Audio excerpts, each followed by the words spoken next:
इस वीडियो में हम लोग मेंटल एबिलिटी और रीजनिंग के कुछ प्रॉब्लम डिस्कस करने वाले हैं।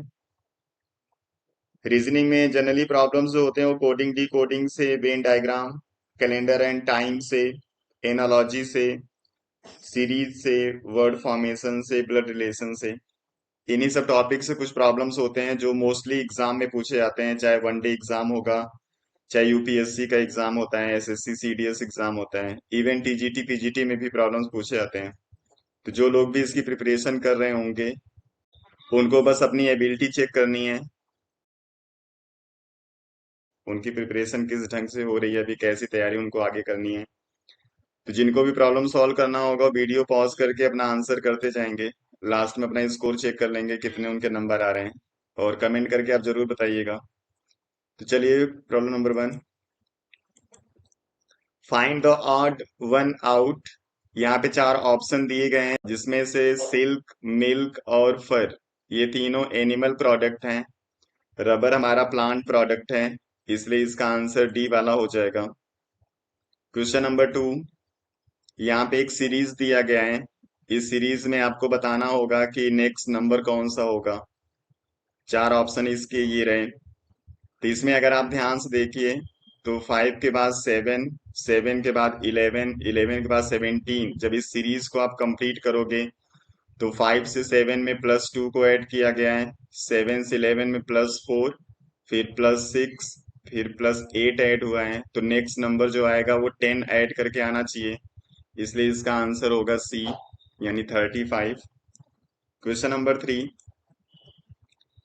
यहाँ पे इस प्रॉब्लम में क्या है, एक लाइन में राहुल बैठा हुआ है जिसकी जो पोजीशन है वो लेफ्ट साइड से 17th है और राइट साइड से 19th है।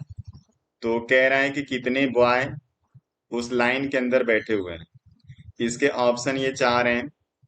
तो अगर इस प्रॉब्लम को हम ध्यान से देखें तो जैसे मान लो कोई लाइन है हमारे पास, इस लाइन में जब हम चलेंगे लेफ्ट टू राइट यानी इधर से इधर जब मूव करेंगे तो उस राहुल को जो नंबर मिल रहा है वो 17th पोजीशन मिल रहा है। और 17th पोजीशन का मतलब क्या हुआ कि इसके पहले लेफ्ट साइड में कुल 16 लोग होंगे, और अगर इसकी काउंटिंग हम राइट साइड से करेंगे तो इसको 19th पोजीशन मिल रहा है। मतलब इसके राइट साइड में 18 बच्चे बैठे हुए हैं। तो एक पोजीशन ये वाला हो गया राहुल का, इसके पहले 16, इसके बाद में 18 बच्चे हैं। तो टोटल बच्चों को काउंट करेंगे तो कुल 35 आएगा, इसलिए इसका आंसर होगा 35। चलिए नेक्स्ट प्रॉब्लम पे चलते हैं हम लोग। Choose the correct Venn diagram which show the relationship among hockey, cricket and games. तो यहाँ पे वेन डायग्राम से प्रॉब्लम है जिसमें चार ऑप्शन वेन डायग्राम पे बेस्ड होंगे। इसमें करेक्ट आंसर कौन होगा आपको बताना है। तो यहाँ पे जो तीन चीजें हैं जिनके बीच में आपको रिलेशन बताना है, वेन डायग्राम से जनरली हम लोग रिलेशन बताते हैं डायग्राम के थ्रू। एक हॉकी है, एक क्रिकेट है और एक गेम। तो हॉकी और क्रिकेट का आपस में कोई रिलेशन नहीं है, दोनों दो अलग अलग टाइप के गेम है, लेकिन हैं दोनों गेम। इसलिए इस गेम के अंदर ये दोनों आएंगे और इन दोनों में कोई रिलेशन नहीं होगा। और ऐसा जो ऑप्शन आपको दिख रहा है वो ये फर्स्ट वाला ऑप्शन दिख रहा है। फर्स्ट वाले में एक बड़े सर्कल के अंदर दो सर्कल बनाया गया है। ये बड़ा सर्कल गेम को रिप्रेजेंट करेगा, जिसके अंदर ये दो छोटे जो सर्कल होंगे वो दो अलग अलग हॉकी और क्रिकेट को रिप्रेजेंट करेंगे। और इनके बीच में कोई रिलेशन नहीं है, इसलिए सेपरेट लिखे गए हैं। चलिए नेक्स्ट प्रॉब्लम। इफ प्लॉट का मतलब ये नंबर है, पिंक मतलब नंबर और टिक मतलब कुछ यहाँ पे कोड दिए गए हैं। इसी कोड को यूज करके बताना होगा कि प्लेट के लिए क्या कोड आएगा। ये कोडिंग डिकोडिंग से है। तो इसके चार ऑप्शन ये रहे। तो यहाँ पे अब इन अलग अलग अल्फाबेट को कौन सा कोड दिया गया है ये इन वर्ड से आपको पता चल जाएगा। जैसे पी को यहाँ पे कोड 5 मिला हुआ है, एल को कोड 3 मिला हुआ है, और प्लेट में जो ए आ रहा है उसके लिए कोड यहाँ पे 7 मिल रहा है। सेम ऐसे टी को कोड 1 मिला हुआ है और ई को 0 कोड मिला हुआ है। तो इस प्लेट के लिए सभी कोड को जब हम ऐड करेंगे तो बन जाएगा, रिजल्ट बन जाएगा डी वाला ऑप्शन, इसलिए इसका आंसर होगा D. Next problem. In following matrix entry follow certain trend row wise, choose the missing entry. ये प्रॉब्लम अभी हमने यूपीएससी का एग्जाम हुआ है उस पेपर से लिया है। तो यहाँ पे मैट्रिक्स आपके पास ये रहा। इसमें बोला हुआ है कि आपको जो ट्रेंड यूज करना है वो रो वाइज यूज करना है। इसके ऑप्शन ये चार हैं। रो वाइज का मतलब क्या हुआ कि जब आप इस तरीके से ऊपर से नीचे चलते हो तो इसको हम कॉलम बोलते हैं। और जब रो वाइज डिस्कस करना है मतलब आपको लेफ्ट टू राइट या फिर राइट टू लेफ्ट चलना है। तो यहाँ पे हम लोगों को लेफ्ट टू राइट चलना है, क्योंकि आप जब टॉप टू बॉटम चलोगे यानी कॉलम में, तो आंसर कुछ और आएगा, रो में आंसर कुछ और आएगा। इसलिए आपको ध्यान से देखना होता है प्रॉब्लम में आपसे पूछा क्या जा रहा है। तो रो में अगर हम चलें, इन दोनों सीरीज को चेक करें, तो ये लग क्या रहा है कि फर्स्ट और थर्ड को ऐड करने से बीच वाला नंबर आ रहा है। जैसे 7 और 3 को ऐड किया तो 10 आ गया, 3 और 6 को ऐड किया तो 9 आ गया। तो अगला 10 और 3 को यूज करने से 13 आएगा। अब यहाँ सी के साथ तीन ऑप्शन है, 3C भी है, 3A भी है और 3B भी है। अब इसमें से क्या होगा कि ये हर सीरीज में अगर आप रो में देखोगे तो ABC तीनों टर्म आए हुए हैं, इसलिए यहाँ पे भी तीनों टर्म आना चाहिए। तो जो थर्ड वाला नंबर होगा उसको हम बी के साथ लिखेंगे, इसलिए हमारा आंसर डी वाला सही हो जाएगा। चलिए नेक्स्ट प्रॉब्लम पे चलते हैं। ये प्रॉब्लम भी यूपीएससी के पेपर से ही लिया गया है, जिसमें एक सीरीज दी गई है जिसमें कह रहा है कि ऑड का सीक्वेंस और इवन का सीक्वेंस सेम ट्रेंड को फॉलो कर रहा है। तो यहाँ पे बताना होगा एक टर्म यहाँ पे कुछ भी गड़बड़ है, वो टर्म कौन सा होगा और उसकी जगह नंबर कौन सा आना चाहिए। तो यहाँ पे अगर हम ऑड वाले को अलग करके लिखें, तो ऑड में हमारे कुल इस तरीके से नंबर आ रहे हैं, 3, 7, 13, 21, 31 एंड 43। और इन नंबर के अगर सीरीज को हम चेक करें, तो 3 to 7 में +4 ऐड किया गया है, 7 to 13 में +6 ऐड किया गया है, मतलब दो दो बढ़ा के ऐड किया जा रहा है इसके अंदर, यानी इस सीरीज को ये फॉलो कर रहा है। तो सेम ऐसे इवन वाले को अगर हम चेक करें, तो इवन वाले में नंबर हमारे इस तरीके से 2, 4, 10, 18, 28 एंड 40 हैं। इसमें भी अगर हम सीरीज को फॉलो करें, तो +2, +6, +8, +10 एंड +12 को फॉलो कर रहा है। अब इन दोनों सीरीज को अगर हम ध्यान से देखेंगे, तो यहाँ पे +2 आ रहा है। तो अगर ये ऑड और इवन वाला सेम सीरीज को फॉलो करेगा, सेम ट्रेंड को, तो +2 की जगह +4 होना चाहिए था। अब अगर हम इसको +4 करेंगे तो 2 के बाद ये 6 नंबर होना चाहिए, लेकिन अगर हम इसको 6 करेंगे तो आगे के सभी नंबर डिस्टर्ब हो जाएंगे। इसलिए हम इस 4 को चेंज नहीं करेंगे, हम इस 2 को चेंज कर देंगे। तो अगर हम 2 की जगह 0 लिख दें, तो यहाँ पे भी ये +2 की जगह +4 हो जाएगा और हमारा ट्रेंड कंप्लीट हो जाएगा। इसलिए यहाँ पे जो मिसिंग टर्म है वो 2 की जगह 0 होना चाहिए। चलिए नेक्स्ट प्रॉब्लम। नेक्स्ट प्रॉब्लम में है, if sky is called water, water is called green, green is called air, air is called blue, blue is called cloud, then where does the fish live. अब यहाँ पे क्या है कि किसी भी एक मटेरियल को किसी दूसरे नाम से रिप्रेजेंट किया गया है। तो यहाँ पे किस नाम से रिप्रेजेंट किया गया है वो मैटर नहीं है, आपको बस चेक करना है कि यहाँ पे फिश के सर्वाइवल के लिए क्या चाहिए, वो चीज किस नाम से रिप्रेजेंट की गई है। तो यहाँ पे ऑप्शन आपके चार हैं, water, air, yellow and green. तो फिश जनरली सरवाइव करता है वाटर के अंदर, और वाटर को यहाँ पे बोला गया है कि हम ग्रीन कहते हैं। तो फिश वाटर में सरवाइव करेगा, इसलिए इसका आंसर हो जाएगा green.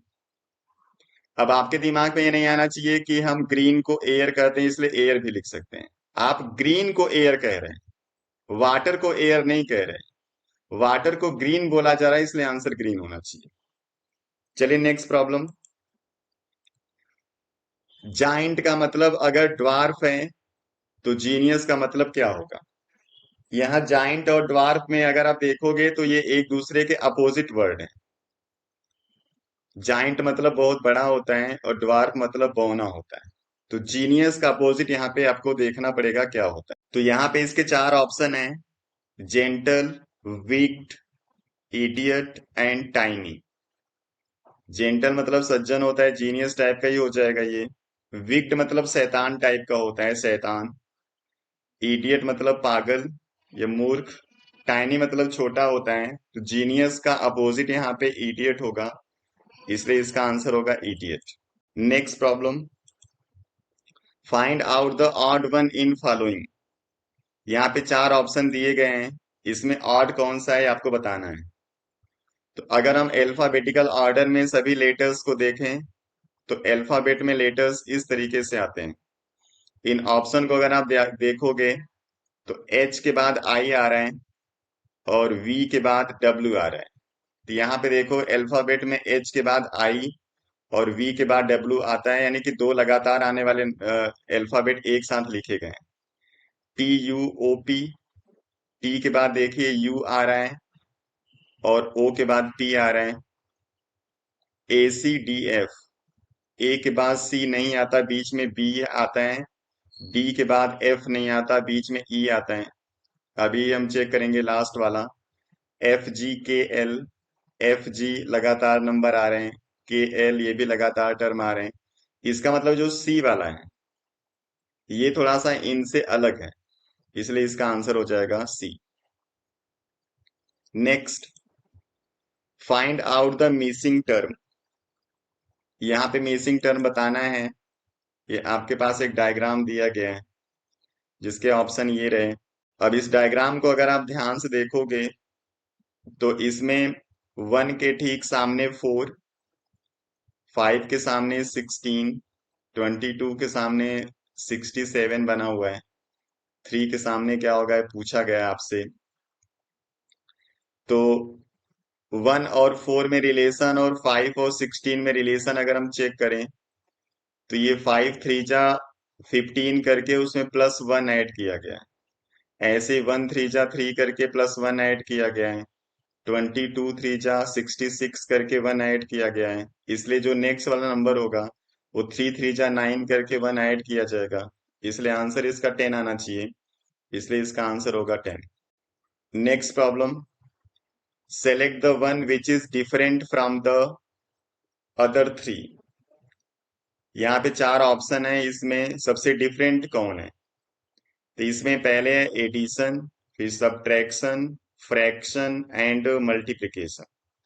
Out of all these four, addition, subtraction and multiplication, these three are mathematical operation.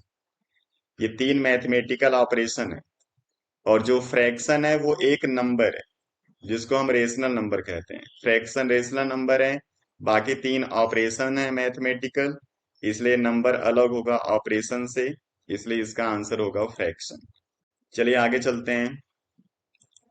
Next, if London is coded as MPO EPO, then what code is needed for Delhi? इसके option ये चार हैं। अगर यहाँ पे भी हम alphabetical order को देखें तो सबसे पहले यहाँ पे लंदन लिखा गया है और लंदन को कोड किया गया है MPO EPO। तो अगर एल और एम में हम रिलेशन देखें तो एल के ठीक बाद एम आ रहा है, तो देखें क्या ऐसी बाकी लेटर भी आ रहे हैं क्या। तो ओ का यहाँ पे पी लिखा गया है, ओ के ठीक बाद पी आ रहे हैं। एन का ओ लिखा गया है, एन के बाद ओ आ रहे हैं। डी का ई लिखा गया है, ये डी के बाद ई आता है, यानी कि जो भी यहाँ पे लेटर लिखे गए हैं उसके नेक्स्ट वाला लेटर इसमें लिखा गया है। तो हमको आंसर बताना है डेली का। तो डेली में डी के ठीक बाद ई आएगा, ई के बाद एफ आएगा, एल के बाद एम आएगा, एच के बाद आई आएगा और आई के बाद जे आएगा, यानी इसका आंसर EFMIJ होना चाहिए, जो कि ऑप्शन नंबर सी दिख रहा है, इसलिए इसका आंसर हो जाएगा C. Next, a man stands facing west, he turns 135 degree clockwise and then he turned 180 degree anti-clockwise, then he turned 45 degree clockwise. What was his final direction? ये आपको बताना है। इसके ऑप्शन ये चार हैं। तो अगर हम डायरेक्शन देखें तो डायरेक्शन इस तरीके से होते हैं, नॉर्थ साउथ ईस्ट वेस्ट। तो जो पर्सन है वो सबसे पहले फेस किया हुआ है वेस्ट डायरेक्शन में, यानी इसका जो डायरेक्शन है वो वेस्ट की तरफ है। अब यहाँ से उसको 135 क्लॉकवाइज मूव करना है। यहाँ पे एक जो क्वाड्रेंट है उसका एंगल 90 डिग्री होता है, तो 90 डिग्री इसको इधर मूव करना है और 45 डिग्री इधर मूव करेगा तो उसका 135 डिग्री हो जाएगा। यानी वो 135 क्लॉकवाइज मूव करेगा तो वो पहुंच जाएगा इस डायरेक्शन में। अब यहां से इसको 180 डिग्री एंटी क्लॉकवाइज जाना है, तो यहां से हम उल्टा आएंगे तो 180 डिग्री ठीक है, इसका अपोजिट डायरेक्शन इधर हो जाएगा, यानी वेस्ट साउथ डायरेक्शन। अब फिर यहां से इसको 45 डिग्री क्लॉकवाइज जाना है, तो यहां से 45 क्लॉकवाइज जाएगा तो फिर ये वेस्ट पे ही पहुंच जाएगा, इसलिए इसका जो फाइनल डायरेक्शन होगा वो वेस्ट डायरेक्शन होगा, इसलिए इसका आंसर होगा west. Next problem, which of the following word cannot be formed by using the letter prospective? यहाँ पे इस वर्ड में जितने भी लेटर हैं उन लेटर को यूज करके ही वर्ड बनाने हैं, तो यहाँ पे कुल 4 वर्ड बनाए गए हैं।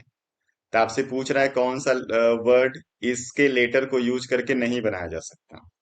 तो अगर इन सभी ऑप्शन में आप ध्यान से देखो तो ये सभी बन जाएंगे केवल डी ऑप्शन को छोड़ के, क्योंकि इस पीपर वर्ड में जो पी है वो 3 टाइम्स आया हुआ है और प्रोस्पेक्टिव में जो पी है वो केवल 2 बार आएगा, यानी कि यहाँ पे लेटर केवल 2 बार पी प्रेजेंट है।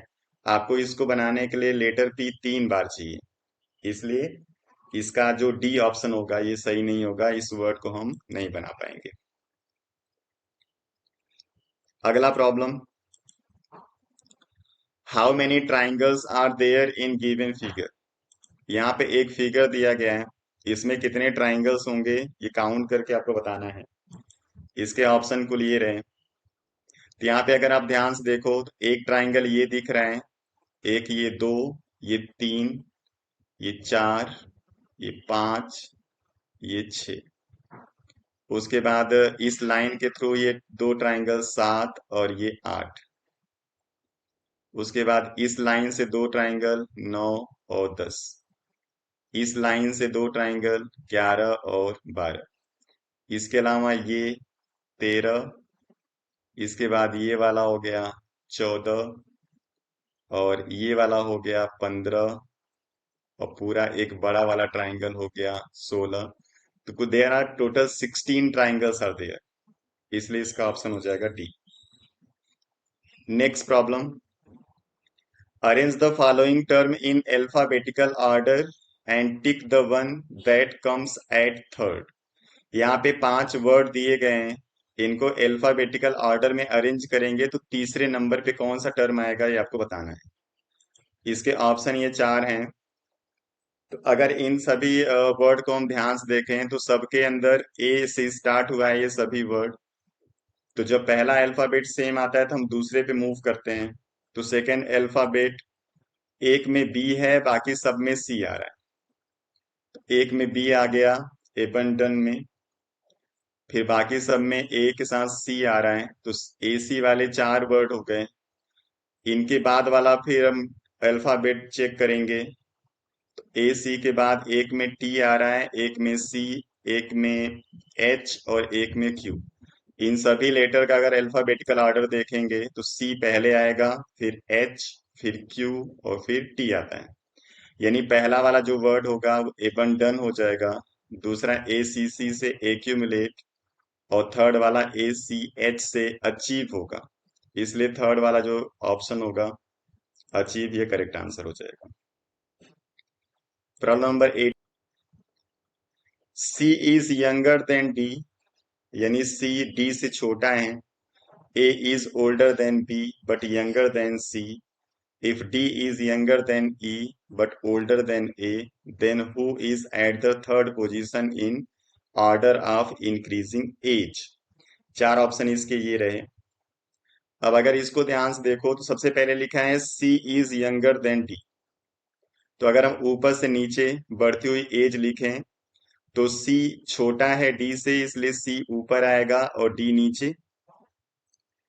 इसके बाद कह रहा है कि A is older than B but younger than C.